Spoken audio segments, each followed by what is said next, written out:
नमस्कार। अच्छा, कभी सोचा है कि आखिर ये हमारा समाज चलता कैसे है? मतलब कौन है जो ये सारे नियम बनाते हैं और हम सब इन नियमों को मानते क्यों हैं? बस आज हम शासन यानी गवर्नेंस और लोकतंत्र की इसी बुनियादी पहेली को सुलझाने वाले हैं। जरा इन दो तस्वीरों पर एक नजर डालिए। एक तरफ भयंकर जैम, गाड़ियों और लोगों का हुजूम, कोई रूल नहीं, कोई रेगुलेशन नहीं, बस केओस ही केओस है। और वहीं दूसरी तरफ सब कुछ कितना ऑर्गेनाइज्ड है, कितना ऑर्डरली है। सवाल यह है कि आखिर क्या चीज़ है जो हमारी दुनिया को इस पहली तस्वीर जैसा बनने से रोकती है? इसका जवाब ना सिर्फ एक शब्द में है, नियम, रूल्स।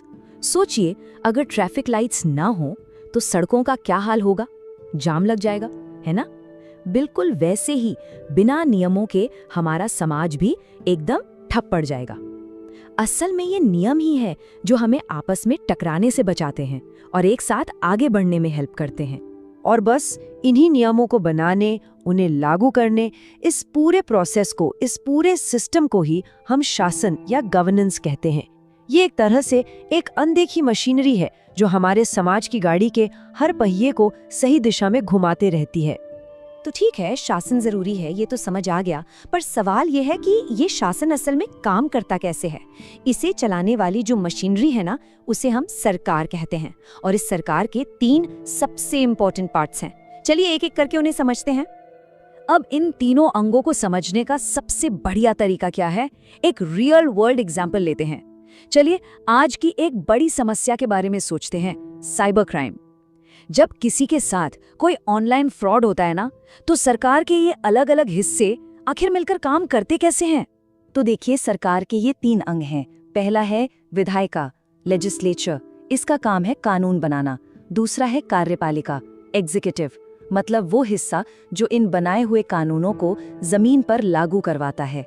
और फिर तीसरा आता है न्यायपालिका, जुडिशरी, जिसका काम है ये देखना कि कानूनों का ठीक से पालन हो और सबको इंसाफ मिले। चलिए अब इसे वापस साइबर क्राइम वाले एग्जाम्पल से जोड़कर देखते हैं। सबसे पहले विधायिका, वो डिजिटल दुनिया में हो रहे अपराधों के लिए नए कानून बनाएगी।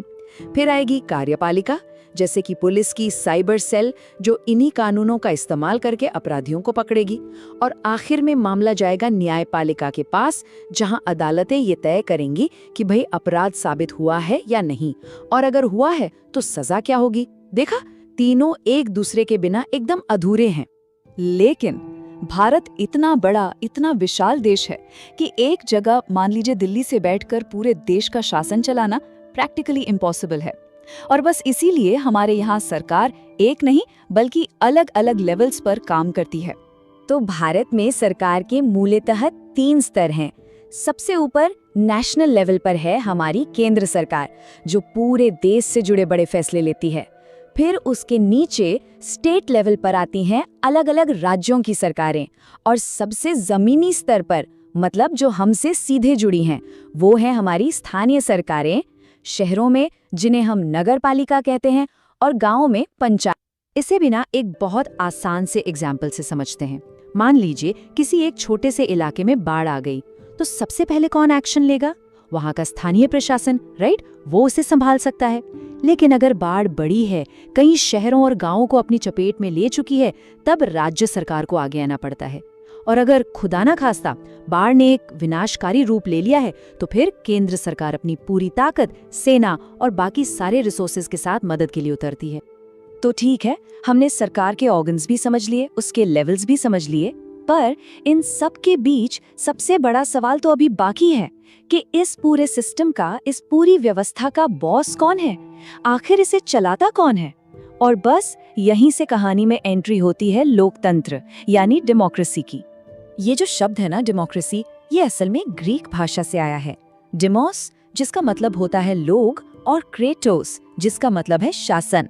तो मतलब एकदम सीधा है, लोगों का शासन, किसी राजा महाराजा का नहीं, बल्कि हम जैसे आम लोगों का। वैसे लोकतंत्र भी मोटा मोटा 2 तरह का होता है। एक होता है डायरेक्ट डेमोक्रेसी, प्रत्यक्ष लोकतंत्र। इसमें क्या होता है कि हर नागरिक हर एक फैसले पर डायरेक्टली वोट करता है। इसे ऐसे समझिए जैसे पूरी क्लास मिलकर वोट करके ये तय करे कि पिकनिक पर कहाँ जाना है। और दूसरा होता है रिप्रेजेंटेटिव डेमोक्रेसी, प्रतिनिधि लोकतंत्र। इसमें हम हर फैसले पर खुद वोट नहीं करते, बल्कि अपने प्रतिनिधि चुनते हैं जो हमारी तरफ से फैसले लेते हैं। बिल्कुल वैसे ही जैसे क्लास अपना एक मॉनिटर चुन लेती है प्रिंसिपल से बात करने के लिए। और जब भारत की बात आती है ना, तो यहाँ रिप्रेजेंटेटिव डेमोक्रेसी का जो स्केल है वो सच में हैरान कर देता है। आपको अंदाजा है 2024 तक भारत में रजिस्टर्ड वोटर्स की संख्या थी लगभग 97 करोड़, 97 मिलियन। अब जरा सोचिए, क्या इतने सारे लोग हर एक मुद्दे पर एक साथ सीधे वोट कर सकते हैं? नहीं कर सकते। और इसीलिए भारत दुनिया का सबसे बड़ा लोकतंत्र है, जहां हम अपने प्रतिनिधि चुनकर सरकार चलाते हैं।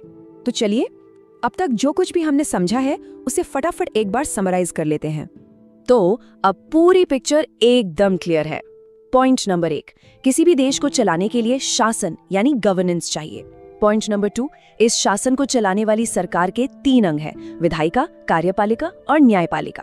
पॉइंट नंबर 3, भारत जैसे बड़े देश में यही सरकार 3 लेवल्स पर काम करती है, नेशनल, स्टेट और लोकल। और सबसे जरूरी पॉइंट नंबर 4, इस पूरे सिस्टम को पावर कहाँ से मिलती है? लोकतंत्र से, जो ये कहता है कि असली मालिक तो जनता है। तो देखा जाए तो शासन एक बहुत ही बेहतरीन सिस्टम है, एक ढांचा है।